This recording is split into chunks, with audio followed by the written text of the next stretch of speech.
सबका खैर मकदम है। मैं डॉक्टर शौकत हुसैन डार।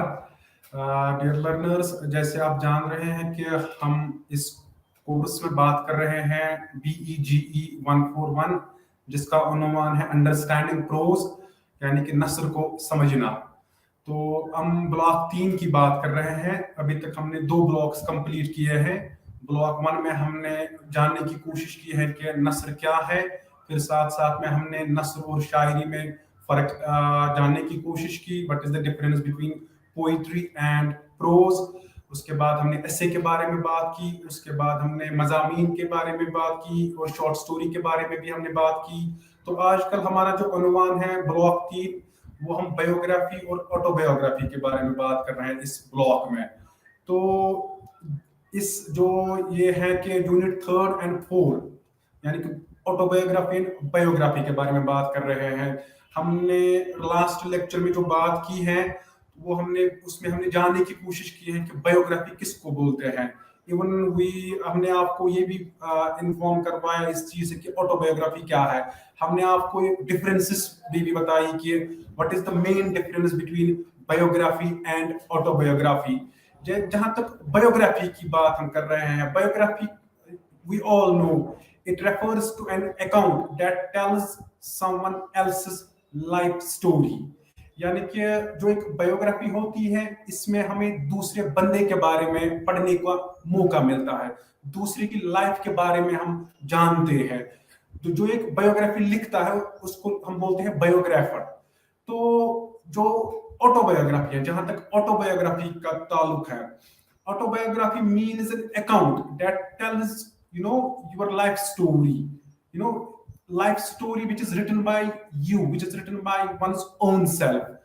मेन डिफरेंस, जो फंडामेंटल डिफरेंस है बायोग्राफी और ऑटोबायोग्राफी में, वो ये है कि बायोग्राफी जो बंदा लिखता है वो दूसरे बंदे के बारे में लिखता है, दूसरी बंदे की लाइफ के बारे में लिखता है। जहां तक ऑटोबायोग्राफी का ताल्लुक है, ऑटोबायोग्राफी जो होती है ये बंदा, एक राइटर खुद लिखता है, खुद अपनी लाइफ आपके सामने रखता है। कुछ भी हो, चाहे उसके वो एजुकेशनल बैकग्राउंड हो, कल्चरल बैकग्राउंड हो, उसकी अचीवमेंट्स हो, उसकी सक्सेस हो, उसकी फेलियर्स हो, या उसका मैरिटल स्टेटस हो, उसका इकोनॉमिक स्टेटस हो, या उसकी अपनी पर्सनल ओपिनियंस हो, यानी कि regarding so many issues which is happening around him or her। तो मेन डिफरेंस जो आप याद रखोगे बायोग्राफी और ऑटोबायोग्राफी में है, वो ये है कि बायोग्राफी जो है ये दूसरा राइटर लिखता है किसी और बंदे के बारे में, लेकिन ऑटोबायोग्राफी जो होती है ये एक राइटर खुद लिखता है, अपनी लाइफ स्टोरी रीडर तक पहुंचाता है। और बायोग्राफी में हमें दूसरे बंदे के बारे में पढ़ते हैं, उसकी लाइफ स्टोरी पढ़ते हैं, लेकिन लिखने वाला कोई और होता है। For instance, if I am going to write someone else's life story, I would be called as a biographer because I am writing someone else's achievements, success, failure, maybe educational background, marital status, economic status, financial condition, even वो उसने क्या कामयाबी हासिल किया जिंदगी में, या उसको किन किन कठिनाइयों का सामना करना पड़ा जिंदगी में। और एक इंपॉर्टेंट चीज बायोग्राफी में आपको ये याद रखना है कि जो बायोग्राफी होती है ये आप उस एक बंदे के बारे में जो लिखते हो वो उसकी, या देयर आर 2 कंडीशंस। एक कंडीशन ये है कि वो बंदा जिंदा भी हो सकता है, या उस बंदे की वो मौत भी हो सकती है, वो इस दुनिया में अब नहीं रह रहे हैं। तो अब ये है कि उसके बारे में भी हम लिख सकते हैं, क्योंकि अब मेन जो चीज बायोग्राफी में आपको जिस चीज की जरूरत है वो ये है कि आपको उस अगर for instance someone has departed from this planet, now you want to write his life story और हर लाइफ स्टोरी, तो वहां पे आपको बहुत मुताला करना है, बहुत सी चीजों का मुताला करना है, आपने रिसर्च करनी है, आपने उनकी फैमिली से मिलना है, आपने बुक्स में देखना है कि उसने कैसी लाइफ गुजारी, आपने उनके फ्रेंड्स से मिलना है, उनके परिवार से मिलना है। तो जहां तक दूसरी difference between biography and autobiography है वो ये है कि it can be written, biography की जहां तक बात है, it can be written with और without authorization of the subject. यानी कि जो हम अभी कुछ देर पहले बात कर रहे थे, बायोग्राफी में ये जरूरी है कि आपने परमिशन लेनी है बंदे से कि मैं आपकी जिंदगी के बारे में लिख रहा हूं, 5 मिनट के लिए वो बंदा अब इस दुनिया में है ही नहीं, तो आप पे ये लाजमी बंदा है कि आप उनके फैमिली मेंबर से पूछ के जाए, उनसे पूछे कि हम आप इस बंदे के बारे में लिखना चाहते हैं। तो एक्चुअलाइजेशन की जरूरत होती है, लेकिन जब जहां तक ऑटोबायोग्राफी की बात है, वहां पे जो परमिशन है, there is no requirement for this what you call permission authorization. Why? Because जो सब्जेक्ट होता है, जो ऑथर होता है, जो लिखता है ऑटोबायोग्राफी, वो खुद ऑथर ही होता है, वो अपनी लाइफ आपके सामने लिखता है, तो उसमें परमिशन की कोई जरूरत नहीं होती है। एक और फंडामेंटल डिफरेंस जो बायोग्राफी और ऑटोबायोग्राफी में है, वो ये है कि बायोग्राफी थर्ड पर्सनलाइजेशन में लिखी जाती है। यानी कि हम ऐसे बोल सकते हैं, हम ही शी, यानी कि ऐसे बोल सकते हैं he is belonging to this class, यानी कि हम किसी और के बारे में लिख रहे हैं। जहां तक ऑटोबायोग्राफी का ताल्लुक है, ऑटोबायोग्राफी वहां पे आप आई फॉर्म देखते हो, मी, अस, यानी कि मैं लिख रहा हूं, अपने बारे में लिख रहा हूं हम, यानी कि यहाँ पे फर्स्ट पर्सन नरेशन की बात होती है।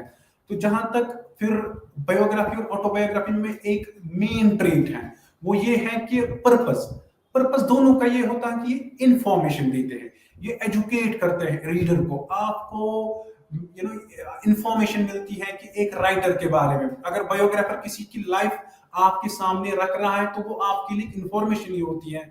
For instance, if someone is going to write a biography on Shakespeare, so many biographies have been written on Shakespeare till date. अगर आप वो पढ़ना चाहते हो बायोग्राफी, उस वो यानी कि आपको फिर एक वहां से एक पूरी मालूमात हासिल कर सकते हो शेक्सपियर के बारे में। तो जहां तक एक यानी कि पर्पस जो है, एम जो है, मोटिव जो है, चाहे वो बायोग्राफी की बात हो या ऑटोबायोग्राफी की बात हो, वो इन्फॉर्म करना है, आप तक इंफॉर्मेशन देनी है। एक जो राइटर होता है, ये इन्फॉर्म कर इंफॉर्मेशन आगे देना चाहता है रीडर को, ये बंदा ऐसे था, इसने ऐसे लाइफ जिंदगी गुजारी है। जैसे अभी हमने शेक्सपियर की बात की, फॉर इंस्टेंस टोलस्टॉय, अगर हम टोलस्टॉय की बात करेंगे या शेक्सपियर की बात करेंगे, अगर उन पे बायोग्राफीज लिखी गई है, जब आप वो बायोग्राफीज पढ़ते हो, for instance there is this biography called Tolstoy a Russian life, ये एक अच्छी बायोग्राफी है टोलस्टॉय के बारे में। Tolstoy, you must be very much familiar with this name, one of the famous Russian writers. एक उस पे बायोग्राफी लिखी है रोजामंड बर्टलेट ने, उसका नाम उसने रखा है टोलस्टॉय अ रशियन लाइफ। तो जब आप ये बुक पढ़ते हो, आपको टोलस्टॉय के बारे में बहुत सारी इंफॉर्मेशन मिलती है। इवन ये वही टोलस्टॉय वही राइटर है जिसने बहुत मुतासिर किया था Mahatma Gandhi, even so many writers across the globe. तो जहां तक अगर हम आइंस्टाइन की बात करेंगे, one of the most celebrated scientists of the 19th century, तो जब हम बात आइंस्टाइन की करते हैं, इस पे भी बायोग्राफी लिखी है। बायोग्राफी विलियम क्लर्क, उसने बायोग्राफी का नाम ही रखा है Einstein the life and times, read it, it's a wonderful book. आपको पता चलता है कि आइंस्टाइन कैसे ग्रो कर गया, वो उसके क्या एम्स थे, उसने कैसे एजुकेशन हासिल की थी, वो किस माहौल में रह रहा था, उसने कैसे तालीम हासिल की थी, उसको कितनी कठिनाइयों का सामना करना पड़ा, और finally when he became a successful एक साइंटिस्ट बने वो। तो यानी कि बायोग्राफी से आपको बहुत सारी चीजों से आप रूबरू होते हैं एक राइटर के बारे में। जरूरी नहीं है कि राइटर के बारे में ही खाली बायोग्राफी लिखी जाए, एक पर्सन के बारे में, चाहे वो पॉलिटिशियन हो या कोई एकेडमिक बैकग्राउंड से हो, कोई ब्यूरोक्रेसी से हो, कोई जुडिशरी से हो, या कोई एक आम बंदा हो, उसके बारे में, या आपके अपने फ्रेंड्स हैं उनके बारे में भी आप बायोग्राफी लिख सकते हो। In fact one of the most popular biographies in English literature is जो बोजवेल ने लिखी है, लाइफ ऑफ जॉनसन। तो वो बहुत एक अच्छी बायोग्राफी मानी जाती है इंग्लिश लैंग्वेज में। तो जहां तक हम बात कर रहे थे आइंस्टाइन की, द लाइफ एंड टाइम्स, जब आप ये बुक पढ़ते हो, विलियम क्लर्क ने ये बुक लिखी है, ये आप यानी कि विलियम क्लर्क लिखने वाला है, वो आइंस्टाइन के बारे में लिखता है। तो आपको अब ये याद रखना है कि biography in simple words means when someone is writing someone else's life story. As far as autobiography is concerned, autobiography में यह होता है कि जो एक राइटर होता है, जो लिखने वाला होता है, वो खुद आपके सामने अपनी लाइफ स्टोरी रखता है, इवेंट्स रखता है, इंसिडेंट्स रखता है, उसने क्या क्या पाया है, क्या क्या खोया है, वो आपके सामने वो रखता है। जहां तक बायोग्राफी का ताल्लुक है, बायोग्राफी में कोई दूसरा बंदा होता है, वो रिसर्चर होता है, उसने बहुत कीनली ऑब्जर्व किया होता है उस राइटर को, या पढ़ा बहुत सारी बुक्स का उसने मुताला किया होता है, उनके जो उसके फ्रेंड्स थे उनसे वो मुलाकात करते हैं, फिर उनसे इंफॉर्मेशन हासिल करते हैं। तो ये एक मेन डिफरेंस है between biography and autobiography. Even there is one more popular biography as far as Einstein is concerned. I'm reminded one more popular book which is written on Einstein. E is equal to mc square. In fact, ये formula, ये theory जो ये Einstein की ही theory है, लेकिन जो biographer है David बोडेनस, इसने एक बुक लिखी है, इसने उसका नाम ही रखा है E is equal to mc square. तो जब आप इस बुक को पढ़ते हो, ये लिखी है ये बुक डेविड बोडेनिस, तो जब आप ये बुक पढ़ते हो, इसमें आपको एक साइंटिफिक टेम्पर आपको देखने को मिलता है कि जो आइंस्टाइन था, he believed in action. He was not living in the world of imagination, dogmatism, or even you can call it, he doesn't believe in the world of superstitiousness. He was a man of action. He believed in objectivity. He was a rationalist, sort of a character. तो इस जब आप ये E is equal to mc square पढ़ते हो, यहाँ पे आपको इस बुक में आपको ना इंफॉर्मेशन दी जाती है कि आइंस्टाइन कैसे एक पॉपुलर साइंटिस्ट बन गया, उसने कैसे तालीम हासिल की थी, फिर वो कैसे ग्रो कर गया एज अ साइंटिस्ट, उसका साइंटिफिक टेम्पर कैसे ग्रो करता रहा with every passing day. One more popular biography है regarding Sylvia Plath. Sylvia Plath एक मशहूर अंग्रेजी शायर रह चुकी है, अमेरिका की शायर थी वो। इस पे भी एक अच्छी बायोग्राफी लिखी गई है। उस बायोग्राफी का नाम है मैड गर्ल्स लव सॉन्ग। ये बायोग्राफी जो है मैड गर्ल्स लव सॉन्ग, ये लिखी है एंड्रयू विल्सन ने। इसमें आपको सेल्विया प्लाथ का कैरेक्टर देखने को मिल रहा है। Sylvia Plath, we know she is one of the founders of confessional poetry in English language. Confessional poetry का आगाज कहा जाता है इंग्लिश लैंग्वेज में, इसी यानी कि सेल्विया प्लाथ ने ही किया था। तो अगर आप जानना चाहते हो अब सेल्विया प्लाथ के लाइफ के बारे में जानना चाहते हो, उसने एज अ राइटर वो कैसे ग्रो कर रही थी, वो उसने क्यों कन्फेशनल पोइट्री लिखी, वो क्यों खाली अपने बारे में लिख रही है, वो क्यों खाली जो इनर उसका वर्ल्ड था, इनर साइकी जो उसकी थी, वो वही अपने वर्क्स में लिख रही है। तो अगर आप वो अब उस जानने की कोशिश कर रहे हो कि at most of the times जो सेल्विया प्लाथ थी, she was despondent, living in she was dejected, बहुत मुसीबतों का सामना करना पड़ रहा था सेल्विया प्लाथ को अपनी जो उसकी जिंदगी थी। अब अगर आप और जानना चाहते हो और पढ़ना चाहते हो तो आपके लिए एक अच्छी बायोग्राफी है, mad girl's love song written by Andrew Wilson. It's a wonderful biography on American poet called Sylvia Plath. Even अगर आप नेपोलियन को पढ़ना चाहते हो, नेपोलियन वी ऑल नो, एक बहुत बड़े सियासतदान माने जाते हैं, एक उस पे भी बायोग्राफी लिखी गई है, उस बायोग्राफी का नाम ही है नेपोलियन। ये लिखी है एंड्रयू रॉबर्ट्स ने।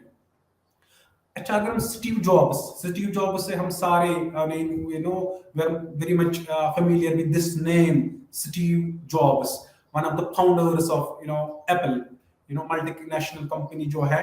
इस पे भी एक बहुत अच्छी बायोग्राफी लिखी गई है, वॉल्टर आइजैक्सन ने ये बायोग्राफी लिखी है स्टीव जॉब्स पे। अगर आप स्टीव जॉब्स का कैरेक्टर जानना चाहते हो, स्टीव जॉब्स ने कैसे शोहरत पाई, स्टीव जॉब्स कैसे एक अच्छे एंटरप्रेन्योर थे, अच्छे एक बिजनेसमैन थे, ग्लोबली एक्लाइम्ड फिगर बन गए वो, तो वो आप इस बुक में पाते हो, यानी कि जिसका नाम है Steve Jobs written by Walter Isaacson. तो जहां तक ऑटोबायोग्राफी की बात है, हम just while back we talked about autobiography. In autobiography what you normally see, author's own opinion, his own thoughts, views regarding various issues. Issues could be maybe political in nature, economic in nature, or even cultural in character. तो जब आप autobiography की बात करते हैं, यहाँ पे आप एक इमोशंस भी देखते हो, थॉट्स भी देखते हो, व्यूज भी देखते हो एक राइटर के। तो जहां तक ऑटोबायोग्राफीज की बात है, मेरे दिमाग में बहुत अच्छी एक ऑटोबायोग्राफी याद आ रही है जिसका नाम है the diary of a young girl written by Anne Frank. तो जब आप अगर आप ऑटोबायोग्राफी की बात करते हैं तो ये the diary of a young girl Anne Frank ने बहुत अच्छी ऑटोबायोग्राफी लिखी है। Even the story of my life Helen Keller ने लिखी है ये। और memoirs of the second world war, अगर आप ये विंस्टन चर्चिल ने लिखी है। There is another popular book, आपने पढ़ी होगी, ये बुक बहुत अच्छी बुक है, wings of fire written by APJ Abdul कलाम।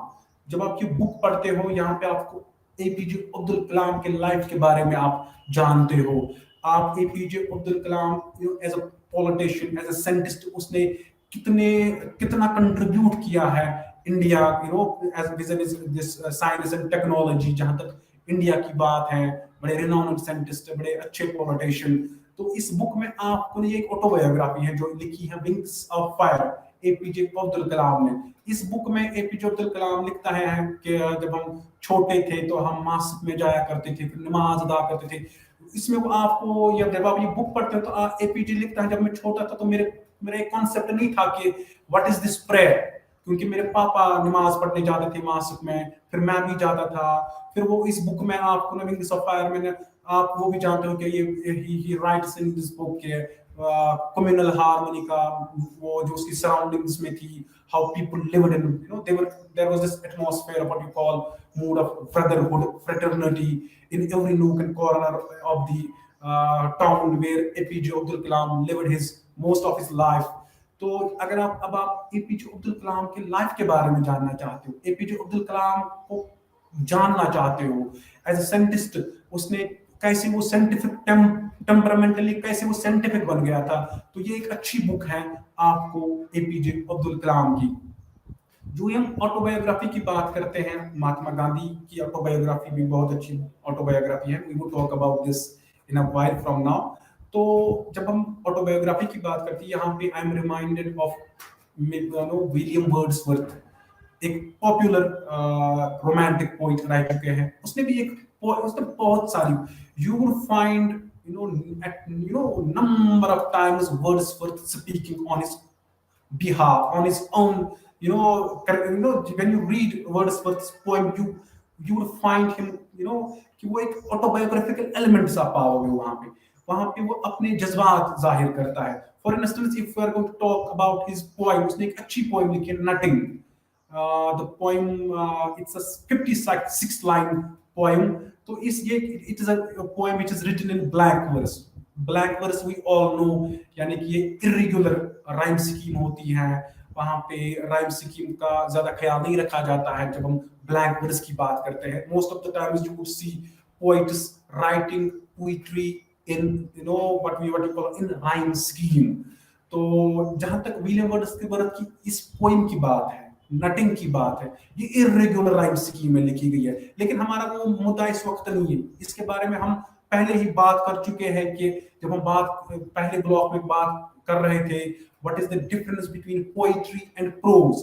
तब हमने बात की थी कि एक पोइट जो होता है ये क्यों राइम स्कीम का इस्तेमाल करता है, और यही एक चीज जो फंडामेंटली डिस्टिंक्ट बनाता है प्रोज को पोइट्री से, वो ये है कि नसर जो है ये राइम स्कीम में नहीं लिखी जाती है। आपको ये याद रखना है। Dear learners, you will have to remember this one point once and for all. That is this, कि जो prose है, it is written in sentences. It's written in paragraphs. As far as a poem is concerned, poetry is concerned, it's always written in verse form, stanza form. A writer, a poet always takes care of rhyme scheme, alliteration, consonants, इनका ख्याल रखता है एक शायर जो होता है। जहां तक नस्र की बात है, नस्र में ये चीजें नहीं पाते हो, लेकिन ये जरूरी नहीं है कि एक पोएम जो होती है वहां पे हमेशा राइम स्कीम में ही लिखी जाए। जैसे अभी हमने बात की विलियम वर्ड्सवर्थ की पोएम की, नटिंग की, it is written in blank verse. It is written in a form when you are going to read this poem, you would hardly find any rhyme scheme in this poem. तो जहां तक nutting की बात हम कर रहे हैं, ये ऑटोबायोग्राफिकल पोएम है। इसमें आपको वर्ड्सवर्थ आपको अपने बारे में लिखना है। जब वो छोटे बच्चे थे तब वो एक फॉरेस्ट में जाते हैं, फिर ये नटिंग करते हैं वहां पे। ये पेड़ों से ना वो अखरोट बादाम ऐसे वो लाते हैं, पेड़ों से बाहर लोग नीचे लाते हैं। कभी कभार ऐसे ये करते हैं कि ब्रांचेस भी इनके हाथ से टूटते हैं। तो लेकिन वहां पे वर्ड्सवर्थ बोलता है कि, क्योंकि हमें पता है Wordsworth was a poet of nature, he was one of those poets who believed that nature is a living entity. Nature is having its own spirit. It's like a human being. It feels like human beings. यानी कि it's यानी कि Wordsworth का कहना था कि जैसे natural objects हैं, natural object you could take any natural object, be it moon, stars, sky, rivers, oceans, trees, flowers, roses, rivers, seas, mountains, जो भी नेचुरल ऑब्जेक्ट है, वर्ड्सवर्थ का कहना था कि ये एक ह्यूमन बीइंग की ही तरह होते, इनकी भी एक लाइफ होती है, ये भी ह्यूमन लाइफ की ही तरह लाइफ जीते हैं। तो जब भी वर्ड्सवर्थ यानी कि कहीं पे वो देख रहा था कि a man is trying to distract, या even a man is trying to destruct the shape of natural objects, उसको वो फिर मायूस होता था।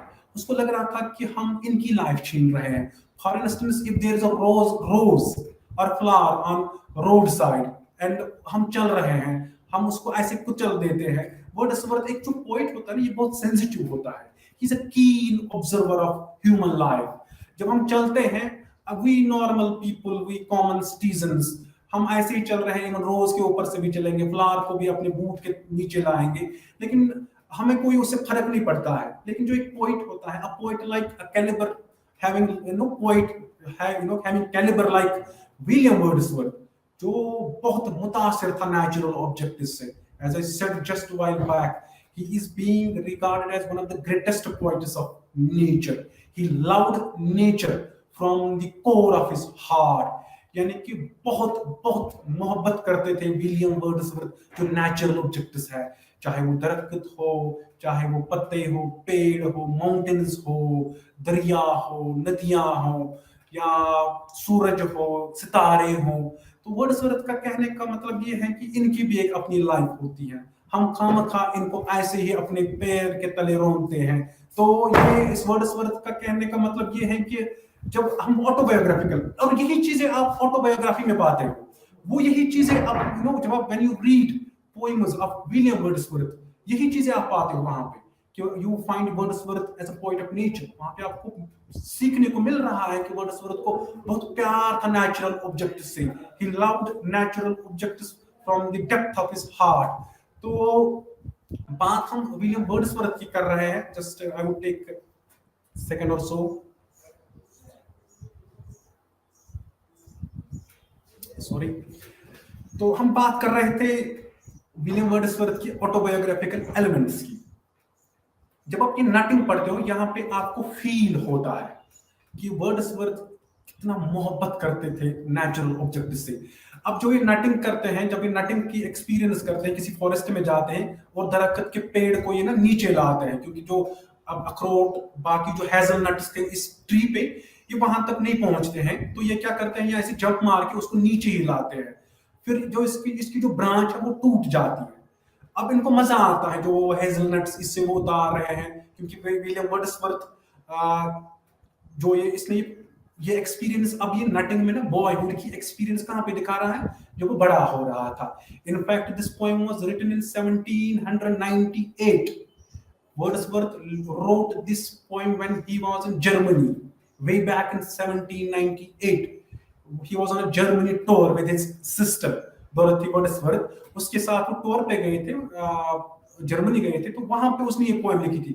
लेकिन जब ये वर्ड्सवर्थ ने ये पोएम लिखी, तब वो बड़े मैच्योर बंदा था, एक मैन ऑफ विजडम था। तब वो बॉयश कैरेक्टर ही था, यानी कि अब लेकिन बड़ा होके वर्ड्सवर्थ रियलाइज कर रहा है कि हम जब छोटे थे, हम जब बच्चे थे, हम जब स्कूल चिल्ड्रन थे, तो हम क्या कर रहे थे। उसने एक एक्सपीरियंस अपनी इस पोएम में लिखा है कि वो लिख रहा है इस पोएम में कि मैं आज पछता रहा हूं, मेरे को आज गम है, मैं I am just feeling this, I am totally what you call sorrowful, sad, very much dejected। तो अब वो डिसोलेटेड सोल बन चुका है, क्योंकि अब ये इसको ना वो he is remembering what had the incident which had taken place so many years ago. अब ये, क्योंकि तब वो बच्चा था, अब वर्ड्सवर्थ जब ये पोएम लिख रहा है, अब ये एक मैन ऑफ विजडम है, मैन ऑफ करेक्टर है, मैन ऑफ एक्शन है। अब इसको पता है मैंने क्या किया था बॉय जब मैं बच्चा था। अब ये लिख रहा है इसमें कि अब इस पोएम में आपको क्या देखने को मिल रहा है, वो ये आपको मिल रहा है कि वर्ड्सवर्थ लिख रहा है कि इस पोएम में ना मेरे को तो आज मेरे को दर्द हो रहा है, मैं बड़ा पेनफुल फील कर रहा हूँ। तो क्योंकि तब मैं बच्चा था, तब मेरी उतनी काबिलियत नहीं थी, तब मैं इंटेलेक्चुअली उतना सुपीरियर नहीं था, तब मैं उतना एनलाइटनर नहीं था, तब मैं उतना पढ़ा लिखा नहीं था, तब मेरा उतना सोच बड़ा नहीं था कि मैं तब सोचता कि ये जो ये काम है, मैं किसी ब्रांच को, एक ट्री के ब्रांच को नीचे ला रहा हूँ, इसकी भी जो जिंदगी है उसको वो मैं तबाह कर रहा हूँ। लेकिन ये कब लिख रहा है वर्ड्सवर्थ, जब वो बड़े हुए थे। तो यहाँ पे क्या मिल रहा है आपको, एक डियर लर्नर्स, यहाँ पे एक इम्पॉर्टेंट पॉइंट जो मैं आपके साथ शेयर करना चाहता हूँ वो ये है कि जब आप ऑटोबायोग्राफी पढ़ते हो, मोस्ट ऑफ द टाइम्स आप वहां पे जो ऑटोबायोग्राफी लिखता है, आपको ये बॉयश एक्सपीरियंस दिखता है, चाइल्डहुड की एक्सपीरियंस दिखता है। In fact a writer starts his autobiography what he was during his childhood years. Even अगर आप महात्मा गांधी की भी ऑटोबायोग्राफी पढ़ोगे, उसने जो ऑटोबायोग्राफी लिखी है जो हमारे सिलेबस में है, वहां पे उस बायोग्राफी को 5 पार्ट्स में डिवाइड किया गया है। वहां पे भी आप 5 यानी 5 स्टेजेस में गांधी जी जो है उसने अपनी लाइफ को डिवाइड किया है। वहां पे भी आप देख रहे हो Gandhi, he talks his own marriage, he talks about his own marriage, and when he in this autobiography he writes, I got married at the age of 13, यानी कि तब बच्चा ही था गांधी जी, लेकिन लिख रहा है ऑटोबायोग्राफी में। तो ये एक इंपॉर्टेंट एलिमेंट होता है ऑटोबायोग्राफी में कि नो ऑटोबायोग्राफी जो लिखने वाला होता है, he or she would never ever avoid his or her childhood years. Even a autobiography starts from the teenage years or early childhood years. अच्छा, जब हम वर्ड्सवर्थ की बात कर रहे हैं, फिर Wordsworth somewhere writes in this particular poem, he writes and the line goes like this: I felt a sense of pain when I beheld the silent trees. ये just concentrate on this line, it's a wonderful line. अगर आप खाली इसी line का मुताला करोगे, ये एक line जो है, I felt a sense of pain when I beheld the silent trees, यानी कि वर्ड्सवर्थ कर अब इस लाइन में क्या लिख रहा है, I felt a sense of pain, यानी कि मैं मायूस हूं इस वक्त, मेरे में दर्द है इस वक्त, मैं मुझसे अब रहा नहीं जा रहा है कि मैंने ये गलती क्यों की थी तब, यानी कि बॉयश एक्सपीरियंस दिखा रहा है। ऑब्वियसली वर्ड्सवर्थ तब एक बॉय था, बच्चा, तब उसकी उतनी अक्ल और उतनी समझ नहीं थी उसकी, तब वो ये सोचता है। अब वो किसी मयार पे पहुंच चुका है, अब वो किसी लेवल पे आ चुका है, अब उसने पढ़ाई की है, अब he is an intellectually grown up man. तो अब ये सोच रहा है कि क्या लिख रहा है, I felt a sense of pain. लेकिन वर्ड्सवर्थ की एक क्वालिटी आपको ये भी याद रखनी है, वो ये है कि Wordsworth since his childhood years, देखो जो शायर होते हैं, चाहे वो प्रोज राइटर हो या शायर हो, इनको ना एक ये मोस्ट ऑफ द टाइम्स एक गॉड गिफ्टेड होते हैं, God gifted in the sense कि इनको ना, जैसे गालिब की हम बात करते हैं, गालिब राइट समवेयर आते हैं गैब से ये मजामीन ख्याल में, तो जैसे वो गालिब वो, यानी कि इनको ना जो एक ट्रेट होता है ना लिखने का, कुछ में है ये पैशन, इनको पहले से होता है। Even talk about writer like Orhan Pamuk, he is a renowned Turkish writer, we all know about he's he won Nobel Prize for Literature, he's one of the famous Turkish novelists। उसकी एक अच्छी novel है snow, it's a wonderful novel. In this particular novel, Orhan Pamuk critiques the Turkish state. In what sense? He critiques, he criticizes, he censures, he denounces Turkish state. वो जब आप ये novel पढ़ते हो ना, वहां पे इस नॉवल में आप औरन पामुक का क्या देखते हो, औरन पामुक बड़ा क्रिटिसाइज करता है टर्की स्टेट को। वो बोलता है कि टर्की में जो है वहां पे हिजाब बैन है, despite being a Muslim majority country. वहां पे इस नॉवल में जो स्नो है, वहां पे टर्की में आपको इस नॉवल में क्रिटिक करता है औरन पामुक स्टेट को, क्यों वहां पे बैन होती है प्रेस पे, ऐसे ऐसी केसेस बहुत सारे हैं वहां पे टर्की में जो ऑरहन पामुक ने इस नॉवल में आपको आपके सामने वो रख रहा है। लेकिन when we talk about passion, writing passion, जब आप ऑरहन पामुक एज अ राइटर देखते हो, उसमें ना ये स्पिरिट पहले से ही मौजूद था। जब भी आप ऑरहन पामुक की नॉवेल्स पढ़ते हो, उसके इंटरव्यूज को देखते हो, उसके ऑटोबायोग्राफिकल वर्क्स को पढ़ते हो, तो वो बोलता है कि ये जो स्पिरिट है ना लिखने का, ही राइट्स दिस स्पिरिट जो है, ये पैशन जो है लिखने का, ये इसको पहले से ही था। Even talk about Ghalib, Shakespeare, Wordsworth, all great writers, they are having this instinct, ये जो ये पहले से ही जो राइटिंग की तरफ इनका बहुत कुछ होता है, पहले से ही इनके दिमाग में चल रहा होता है कि someday we would become a writer, और उसके लिए फिर मेहनत करते हैं। दिस इज नॉट पॉसिबल कि they would sit in a room and they are going to start their work and sooner or later they are going to become famous writers. No, this is not possible. वहां पे writer को struggle करनी होती है लिखने के लिए। Even अगर हम ऑरहन पामुक की बात करेंगे, उसकी जो मेजॉरिटी वर्क्स है ना, वो टर्किश लैंग्वेज में है। Those works were later on published in or translated in other languages, more particularly in English language. लेकिन उसकी जो इम्पोर्टेंट वर्क्स है वो सारी टर्किश लैंग्वेज में लिखी गई है। तो लेकिन कहने का मतलब यह है कि जब हम वर्ड्सवर्थ की बात करते हैं, वो छोटा बच्चा था। I felt a sense of pain when I beheld the silent trees. Wordsworth बोल रहा है कि ठीक है, हम हेज़लनट ट्री से उतार रहे हैं, ब्रांचेस को काट रहे हैं, लीव्स को गिरा रहे हैं, लेकिन वो बोल रहे तब भी मेरे को थोड़ा सा ये एहसास हो गया था कि this is the work which I should not do. This is the work which I should not indulge myself. अच्छा, फिर वो आगे लिखता है इसी पोइम में कि जैसे हमने इस पोइम की बात की, एंड जब हम बोलते हैं कि I felt a sense of pain when I beheld the silent trees and saw the intruding sky. This is wonderful. Wordsworth here tells us कि the moment I kept my hand on the branches of a tree, जब हमने नेज़लहट्स से उतारे, even branch भी टूट गया, इसके पत्ते भी गिर गए हैं, हेज़लनट जो भी थी वो भी अब जमीन पे आ गए हैं। Within no time I saw an intruding sky.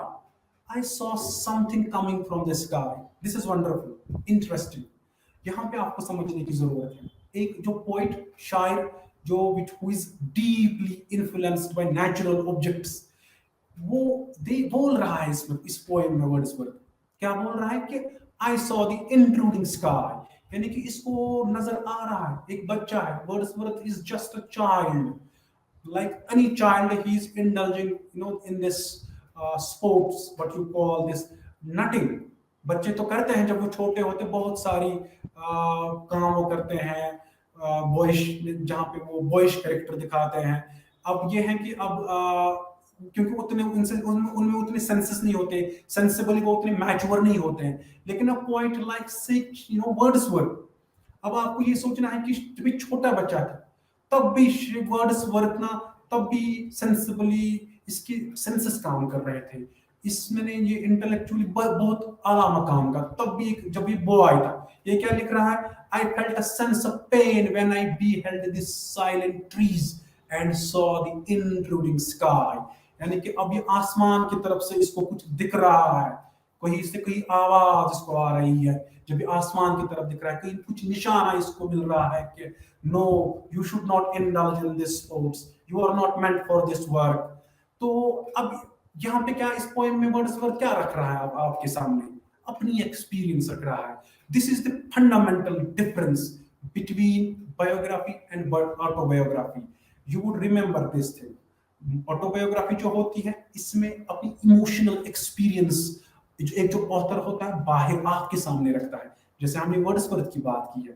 Even let's talk about even we talked about Kamala Das during the last lecture.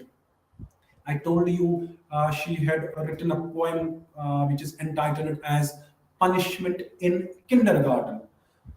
ये एक ऑटोबायोग्राफिकल पोएम है। जब आप ये पोएम पढ़ते हो, इसमें आप क्या देख रहे हो? जब आप डीपर एनालिसिस इस पोएम का करते हो, when you read this poem from a critical point of view, from a critical perspective, what you get from this poem, you learn. इसमें कमला दास वही बात फिर से आ रही है, जैसे हम अभी बात कर रहे थे जो ऑटोबायोग्राफी होती है, इसमें छोटे जब जब एक राइटर अर्ली चाइल्डहुड में होता है, टीन एज में होता है, वो एक्सपीरियंस आपके सामने रखता है, उसके बारे में लिखता है।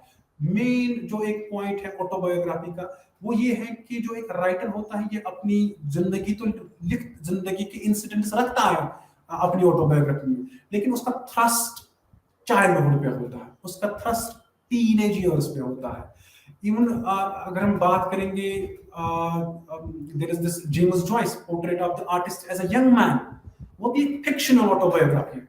James Joyce we all know, one of the most popular novelists of the 20th century of English language. तो कहा जाता है कि अगर 20th सेंचुरी इंग्लिश लैंग्वेज के आप राइटर्स पढ़ने हैं बहुत जो पॉपुलर है, उसमें एक नाम आपको ना जेम्स जॉयस का भी आएगा।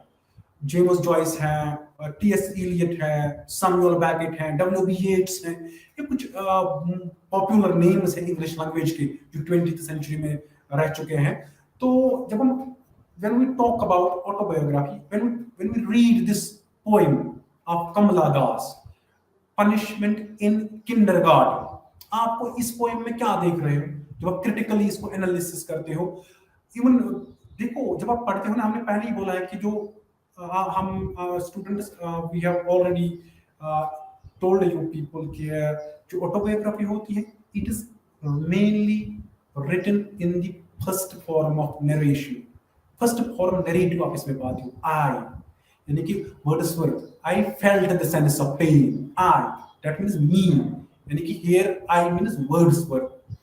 यानी कि जब आप पनिशमेंट इन किंडरगार्टन पढ़ते हो, वहां पे क्या कमला दास लिखती है, he she and the poem goes like this, she writes, you know, वहां पे पनिशमेंट इन किंडरगार्टन में आप क्या पाते हो, कमला दास का इस पोएम में क्या लिख रही है, वो लिख रही है कि हम छोटे बच्चे थे, हम किंडरगार्टन क्लास में पढ़ रहे थे, तो एक दिन क्या होता है कि हम पिकनिक पे जाते हैं, आउटिंग पे जाते हैं।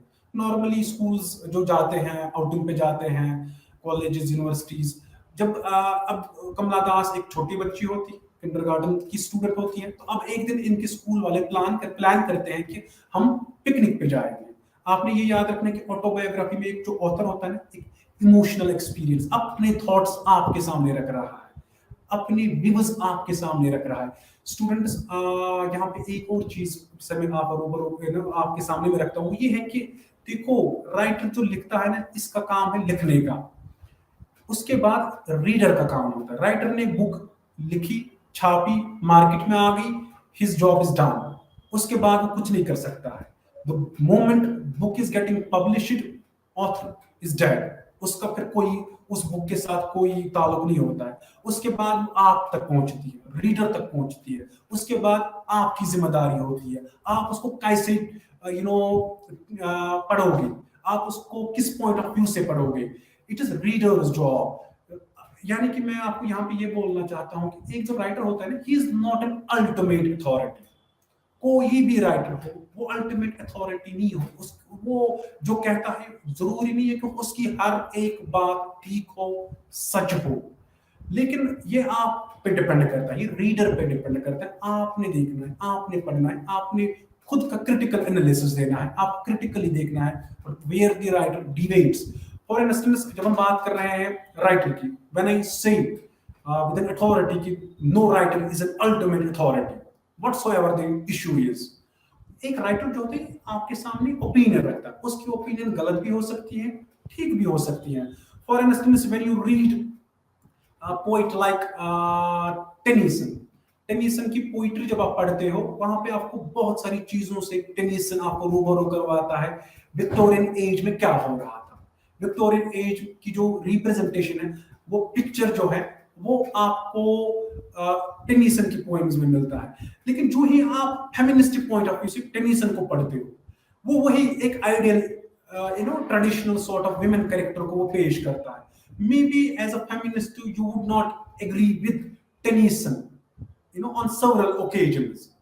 फिर फॉर इंस्टेंस इवन नीट्शे एक बहुत बड़े फिलोसोफर रह चुके हैं। He writes the will to power, उसकी एक बुक है, उसने एक उस बुक में एक सेंटेंस लिखा है, वो उसमें लिख रहा है वुमन इज typically sick.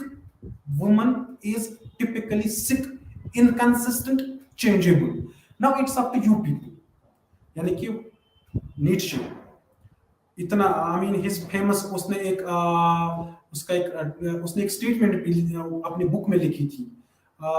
तो उसने बहुत सारी स्टेटमेंट्स दी हैं as far as he was a philosopher, great philosopher. तो लेकिन जब आप उसकी जो राय है ना, उसका जो मेंटल सेटअप है, when you read from feministic point of view, जैसे मैंने आपके सामने अभी उसकी एक स्टेटमेंट रखी है। Now it's up to you people whether you are going to agree with this statement or not. Maybe you would not agree with Nietzsche. तो यहाँ पे ये है कि उसकी एक चॉइस है, उसने आपके सामने रखी है ये statement. He writes, woman is typically sick, changeable and inconsistent, यानी कि woman is inconsistent। तो अब आप ये डिपेंड करता है आप एग्री करोगे टेनिसन के साथ और नॉट। इवन सॉरी क्या बोलते हैं इसका नीट्शे के साथ। इवन टेनिसन जैसे उसने प्रिंसेस एक पोएम लिखी है। He writes there, man for the field, woman for the hearth, man for the sword and for the needle she, man with the head and woman with the heart, man to command and women to obey. Actually यहाँ पे describe वो करता है Victorian society की image, लेकिन वो उसे traditional point of view से दिखा रहा है, एक विमेन की इमेज।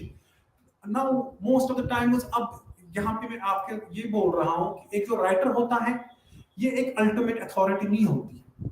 आप एक ऑथर के साथ एग्री कर सकते हो, नहीं भी कर सकते हो, ये आप पे डिपेंड करता है।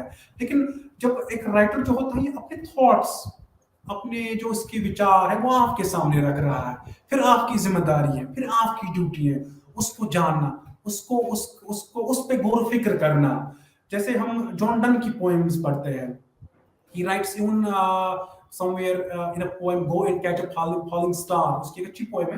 Perhaps he writes in this particular poem somewhere he writes there कि nowhere lives a woman true and fair, if thou findest one let me know, such a pilgrimage was sweet। यानी कि एक राइटर जो होता है ये एक थॉट देता है किसी चीज के बारे में, किसी ऑब्जेक्ट के बारे में, किसी करेक्टर के बारे में, या किसी इशू के बारे में, चाहे इशू पॉलिटिकल हो, इकोनॉमी हो, इकोनॉमिक एंड करेक्टर हो, कल्चरल इशू हो। बस इसका काम होता है आपके सामने वो रखना, फिर आप पे डिपेंड करता है आप उसको कैसे ले रहे हो। तो इट इज अच्छा, हम बात कर रहे थे, ये एक आपके साथ में शेयर करना चाहता था, ये एक पॉइंट इंपॉर्टेंट है जब आप बुक्स पढ़ते हो। इनफैक्ट हमारा जो ये प्रोज है, अंडरस्टैंडिंग प्रोज, जहां तक अदब का ताल्लुक है, जहां तक लिटरेचर का ताल्लुक है, when you read any work, be it a novel, drama, short story, essay, कुछ भी आप पढ़ रहे हो, always read it from a critical point of view। आपने critical, वो critical analysis आपको देना है, आपने खुद सोचना है कि राइटर क्या लिख रहा है। You will have to read each and every sentence very carefully, keenly। तो you will have to go into the depth of the book कि राइटर क्या बोलना चाहता है। अच्छा, बात कर रहे थे हम ऑटोबायोग्राफी की, बात कर रहे थे हम कमला दास की। कमला दास ने पनिशमेंट इन किंडरगार्टन का उसने एक पोएम लिखी है। तो इसमें वो लिख रही है, अब ये बच्चे पिकनिक पे जाते हैं, आउटिंग पे जाते हैं, तो क्या है कि एक दिन क्या होता है, जब ये पिकनिक पे जाते हैं तो वहां पे जो कमला दास है ये अकेले बैठी होती है, बाकी जो बच्चे होते हैं इनके साथ वो खेल रहे हैं, वो बाकी चीजों में मस्त है, वो मस्तियां कर रहे हैं, वो घूम रहे हैं, वो छलांगे मार रहे हैं, कोई बंदा कुछ खा रहा है, बच्चे हैं, क्योंकि पनिशमेंट इन किंडरगार्टन। इस पोएम में एक कमला दास जब ये पोएम लिख रही है ना, वो तब एक मैच्योर वूमन जब उसने पोएम लिखी, लेकिन इसमें क्या लिखती है, वो बोलती है कि ये जो एक इंसिडेंट को कैप्चर करती है इस पोएम में। वो कमला दास को एक इंसिडेंट बुरा लगा, जब वो आउटिंग पे गए थे, जब वो पिकनिक पे गए थे, एक टीचर ने उसको बोला था कि you are a peculiar child, why don't you play with other people, why don't you join the group of other students, they are all playing, they are eating, why are you sitting alone here, go there and enjoy their company। मगर कमला दास जब जो एक teacher है, इसके जो words है कमला दास पे ये इन्होंने कुछ इन्फ्लुएंस करना स्टार्ट कर दिया। वो बच्चे इर्द गिर्द घूम रहे हैं, वो इर्द गिर्द वहीं पे है कुछ बच्चे, वो सुन रहे हैं इस टीचर को, वो कमला दास को क्या बोल रहे हैं। ये टीचर क्या बोल रहे हैं कमला दास को, you are a peculiar child, you are odd child, you don't belong to the, आप में वो कुवत नहीं है, आप में वो जहन नहीं है कि आप इनके साथ खेलोगे, आप इनके लायक नहीं हो, that is why you are sitting lonely here. लेकिन इस पे बहुत बुरा असर पड़ा था इस एक इंसिडेंट से। यानी कि कमला दास बड़े वो जब उसके टीचर ने उसको ये ऐसे ट्रीट किया था, ऐसे बोला था, कमला दास she took the teacher's words to her heart, उसको ना उसके दिल को ये बातें छू गई कि मेरी टीचर ने मेरे अपने स्टूडेंट्स जो हैं क्लास फेलोज हैं उनके सामने में उन्होंने मेरे को ये बोला है कि you are a peculiar child, you are an odd child, you are may be जो ये स्टूडेंट्स आप में वो काबिलियत नहीं है, अगर वो खेल रहे हैं शायद आप, यानी कि अगर कहने का मतलब है कि you are an introvert, you are reserve, you are a shy character. तो कहने का मतलब इस पोएम में क्या है कमला दास का, उसका यहाँ पे कहना यही है कि एक इंसिडेंट को कैप्चर किया था कमला दास ने। क्या इंसिडेंट क्या था, उसको बुरा लगा था, उसके टीचर ने उसको ये क्यों बोला है। जैसे पोएम में वो लिखती है today the world is little more my own, today the world is little more my own, my the word is my, that means she's talking about her own self. My means this is an autobiographical element, this is an autobiographical poem, as I said at the very outset, जो autobiography होती है it is written in first narration, यानी कि आप आई form देखते हो, यानी कि बंदा अपने बारे में लिखता है।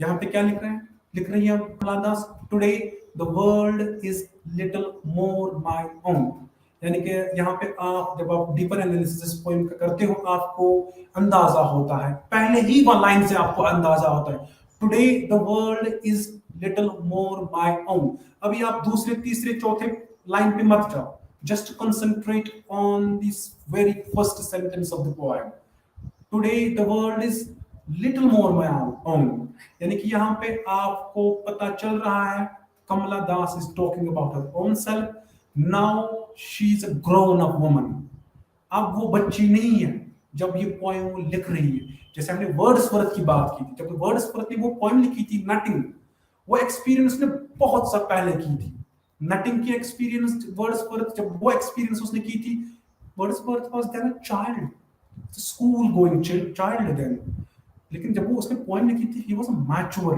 Grown up man, he was a man of wisdom. वैसे ही कमला दास, now she writes, she begins her poem with this line, today the world is little more my own, यानी कि यहाँ पे आपको पता चल रहा है कि now Kamala Das is no more a child, she's a mature woman, she's a grown up girl now। अब फिर क्या लिख रही है, no need to remember the pain, as I said little while ago, तब बुरा लगा था उसको, लेकिन अब क्या लिख रही है, no need to remember the pen, अब कोई फायदा नहीं है कि मैं उस पेन को याद रखूं, उस टीचर ने मेरे साथ तब क्या किया था पिकनिक पे, कोई जरूरत नहीं है कि मैं उस इंसिडेंट को याद रखूं, मैं उस इंसिडेंट को बार बार दोहराऊं। मगर इस पोएम में जब आप देखते हो पढ़ते हो, फिर अगर कोई जरूरत नहीं है राइटर को इस कमला दास को याद रखने की, उस इंसिडेंट को फिर क्यों लिख रही है वो, ये एक इंपॉर्टेंट पॉइंट है। This is an important issue.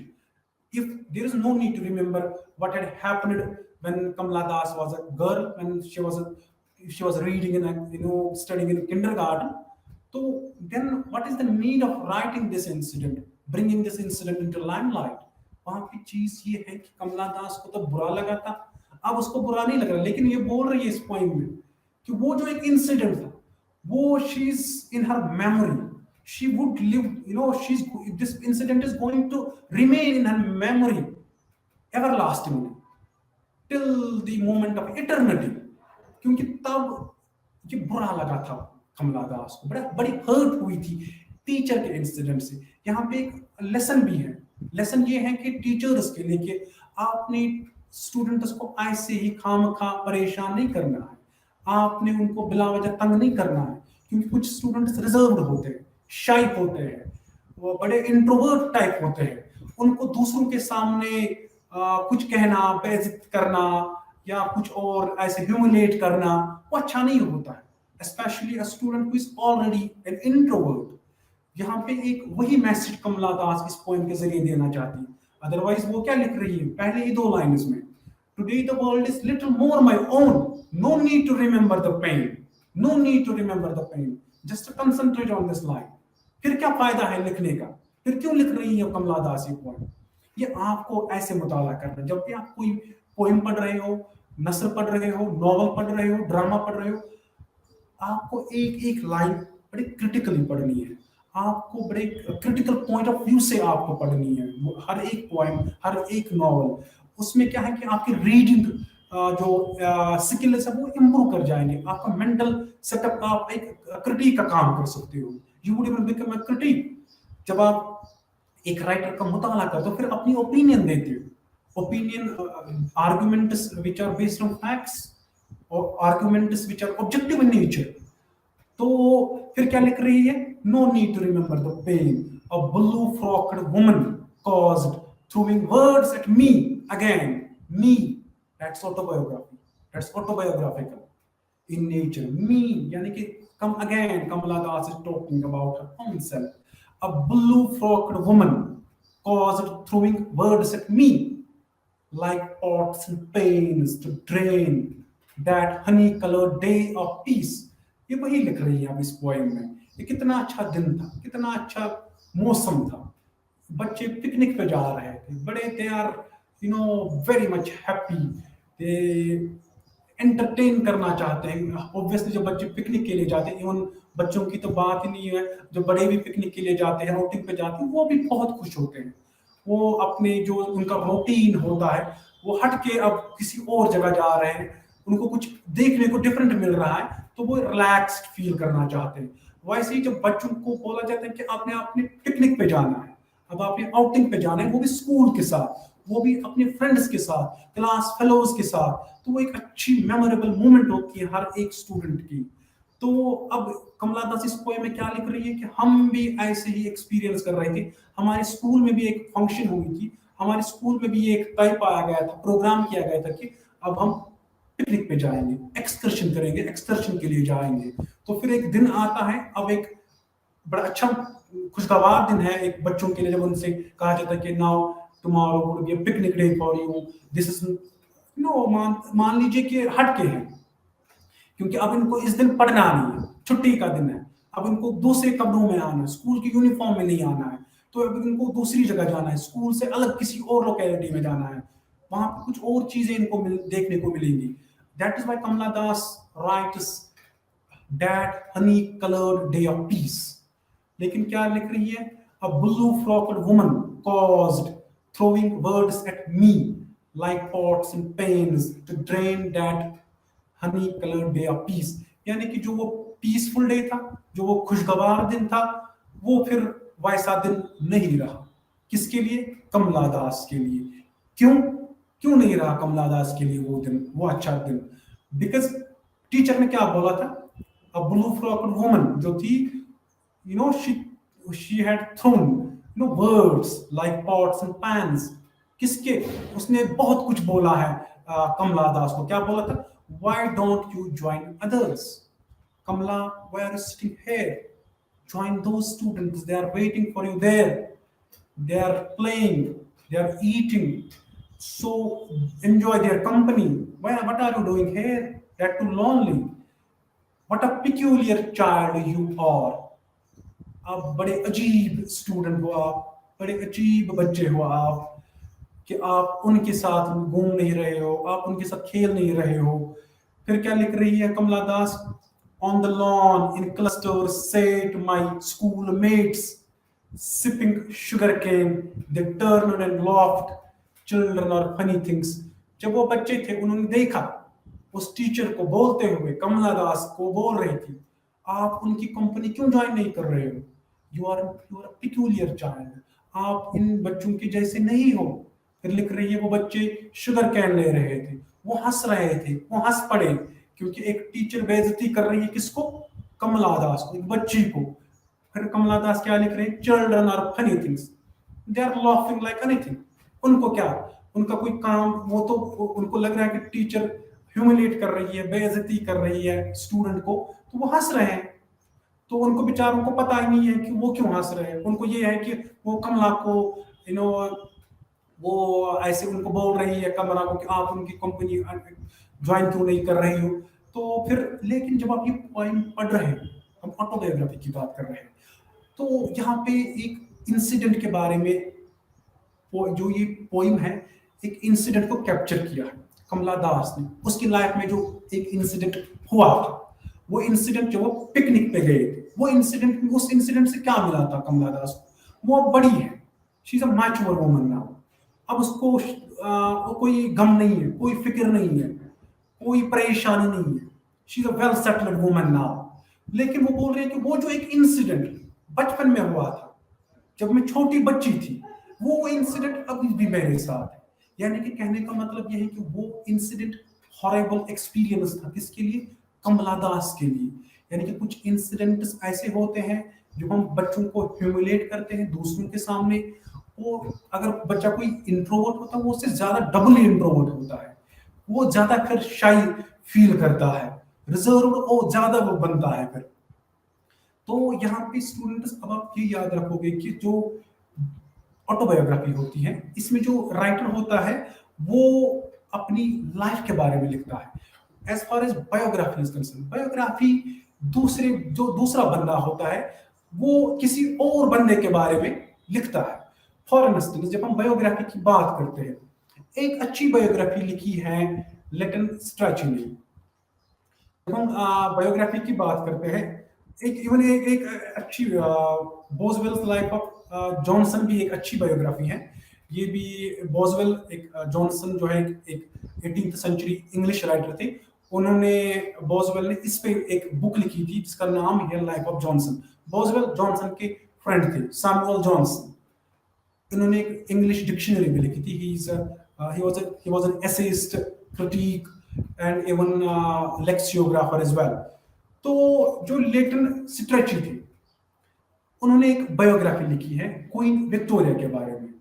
जब हम लेटन स्ट्रेची की बात करते हैं, Queen Victoria we all know, Queen Victoria जो है 1837 से लेके 1901 तक जो दौर था इंग्लैंड में, उसको हम बोलते ही है, क्या बोलते हैं, क्वीन विक्टोरियन एज या विक्टोरियन एज बोलते हैं, क्वीन विक्टोरिया एज बोलते हैं उसको, क्योंकि तब क्वीन विक्टोरिया रूल कर रही थी। क्वीन विक्टोरिया को हम दूसरे अल्फाज में उसको एम्प्रेस ऑफ इंडिया भी कहा जाता है, यानी कि हिंदुस्तान की महारानी भी कहा जाता है क्वीन विक्टोरिया को। तो अब ये Queen Victoria we all know, जो ये जब ये रूल कर रही थी, इंग्लैंड की रूलर बन गई थी, ये वही दौर था जब इंग्लैंड रूल कर रहा था 1/3 ऑफ द वर्ल्ड पे। क्योंकि क्वीन विक्टोरिया का जो दौर था, ये बड़ा खुशहाली का दौर था इंग्लिस्तान के लिए, ये बड़ा रोशन ख्याली का दौर था इंग्लिस्तान के लिए, तालीमी तरक्की का दौर था उनके लिए, सनती इनकलाब का दौर था उनके लिए। क्योंकि वी नो जो इंडस्ट्रियल रेवोल्यूशन आया था, ये वही दौर था जब क्वीन विक्टोरिया रूल कर रही थी। क्वीन विक्टोरिया के रूल में ही इंडिया, जो ब्रिटेन थी, उन्होंने इंडियन सब कॉन्टिनेंट पे रूल करना स्टार्ट किया था। दैट इज व्हाई इवन मैंने अभी बोला आपको कि उसको कहा भी जाता है एम्प्रेस ऑफ इंडिया, हिंदुस्तान की महारानी किस सेंस में, क्योंकि वो ब्रिटेन की एक रूलर थी, लेकिन रूल उनका वो पावर उन्होंने एक्सपैंड किया था ना। वी ऑल नो कि फिर वो इंडियन सब कॉन्टिनेंट पे रूल करने आए थे, फिर उन्होंने यहाँ पे रूल किया था। तो जो ये जिस दौर में क्वीन विक्टोरिया रह रही थी, उस दौर में इंग्लिस्तान ने बहुत तरक्की की थी। सनती इनकलाब की हम बात करें, तालीमी इदारों की बात करें, या टेक्नोलॉजी की बात करें, पॉलिटिकल स्ट्रक्चर की बात करें, ये वही दौर था जब ओरिजिन ऑफ स्पीशीज लिखी गई थी। तो जब बात करते हैं हम क्वीन विक्टोरिया की, तो ये माना जाता है कि this was an age of material prosperity for England. ये वही दौर था जिसके बारे में चार्ल्स डिकेंस लिखते हैं, it was the best of times, it was the worst of times. अगर हम जो चार्ल्स डिकेंस की novel tale of two cities जब हम पढ़ते हैं, वहां पे लिखते हैं, वो विक्टोरियन एज के बारे में ही लिखते हैं, it was the best of times. अगर विक्टोरियन एज एक बेहतरीन दौर था तो किस सेंस में वो बेहतरीन दौर था? वो इसी सेंस में बेहतरीन दौर था कि सनत इनकलाब आया था, तालीमी तालीमी सेंस में ना इंग्लैंड बहुत तरक्की कर रहा था, यूनिवर्सिटीज फैल रही थी, एजुकेशन जो था वो बहुत लोग बड़े एजुकेटेड होते जा रहे थे, जागीरदारी का खात्मा हो रहा था, यानी कि बादशाह का खात्मा हुआ था, ये वही दौर था। तो लेकिन अगर हम जब हम चार्ल्स डिकेंस को पढ़ते हैं, वो लिखता है it was the best of times, it was the worst of times. Worst of times क्यों था? जब हम क्वीन विक्टोरिया की बात करते हैं तो ये वो एज है जिसको हम बोलते हैं कि it was the best of times, यानी कि वर्स्ट ऑफ टाइम्स फिर चार्ल्स डिकेंस क्यों बोलता है कि ये एज थी? क्योंकि ये जो एज थी ये तब किस सेंस में बोलता है Charles Dickens it was the worst of times? वो बोलता है it was the best of times, but later on he rights it was the worst of times. Worst of times Charles Dickens here means it जो Victorian society थी, ये industries जो थी, जो factories आ रही थी, वो रूरल एरियाज में बन रही थी, जो नेचुरल ब्यूटी थी उसका खात्मा हो रहा था, जो मजदूरी का काम कर रहा था उनको फैक्ट्रीज की वजह से वो चाइल्ड लेबर का भी ज्यादा यूज हो रहा था। तो उस सेंस और even we are going to talk about in religious perspective, तो Charles Dickens meant here when he says it was the worst of times, he means that Victorian society was becoming body oriented with every passing day. They were giving no or little importance to soul or spirit. They were spiritless in a sense. If they were not following religious laws religiously, they were not what we call living a moral life. They were living a life which was what you call, they were emotionally sterile, spiritually bankrupt, यानी कि ethically जो थे वो चीजें उनमें नहीं थी। तो जो क्वीन विक्टोरिया है इसके बारे में लेटन स्ट्रिच ने जो बायोग्राफी लिखी है, क्योंकि यहाँ पे हमने आपको पहले ही बोला था कि जो बायोग्राफी होती है दूसरे बंदे के बारे में लिखी जाती है, तो यहाँ पे अब आपके लिए आसान ये है कि लेटन स्ट्रेची जो है इसने एक बुक लिखी है, इसने बायोग्राफी लिखी है, किसके बारे में लिखी है? क्वीन विक्टोरिया के बारे में। Now it's an interesting book. अगर आप और जानना चाहते हो कि विक्टोरियन एज में क्या हो रहा था, क्वीन विक्टोरिया कैसे रूल कर रही थी, उन्होंने कैसे अपने अंपायर को 1/3 ऑफ द वर्ल्ड तक पहुंचाया, उसकी अपनी इनफरादी जिंदगी कैसे जी रही थी, उसकी मैरिड लाइफ कैसी थी, या इवन एजुकेशनल बैकग्राउंड या उसकी जो फैमिली स्ट्रक्चर है, वो इस बुक में आपको देखने को मिलेगा। क्योंकि ये लेटन स्ट्रेच ने बुक लिखी है किस पे? क्वीन विक्टोरिया पे। तो यहाँ पे जो ये बुक है क्वीन विक्टोरिया, इसमें आपको बहुत सारी चीजें मिलती हैं, यानी कि बहुत सारी चीजों से आप रूबरू होते हैं। किसके बारे में? क्वीन विक्टोरिया के बारे में। For instance Lytton Strachey in this book writes, जो क्वीन विक्टोरिया है ये जो छोटी थी, क्योंकि आपने ये याद रखना है लेटन स्ट्रिच ने जो ये बुक लिखी है ना, उसको 3 साल लगे इस बुक को ना पहले लिखने में। वो 3 साल तक कंटिन्यूअसली रिसर्च करता रहा। देखो students, you will have to remember one point while understanding biography. Autobiography के बारे में हमने बात की। जब जहां तक बात बायोग्राफी की आ रही है, बायोग्राफी 2 किस्म की होती है। एक बायोग्राफी होता है कि मैं किसी को जान रहा हूं, वो मेरे साथ रह रहा है, मैं उसको ऑब्जर्व कर रहा हूं, फिर मैं कल को उसके बारे में लिख रहा हूं क्योंकि मेरे को सब कुछ पता है, वो कैसा है, वो लाइफ कैसे जी रहा है, या उनमें उसके को इंटरव्यू करने जाता हूं। दूसरा होता है कि आप किसी बंदे के बारे में लिख रहे हो, आप रिसर्च कर रहे हो, आप उनके रिलेटिव से मिल रहे हो, मे बी वो इस दुनिया में अब है नहीं, आप उनके रिलेटिव से मिल रहे हो, उनके फ्रेंड से मिल रहे हो, या उसके कुछ वर्क्स पढ़ रहे हो, वहां से आपको कुछ देखने को मिल रहा है।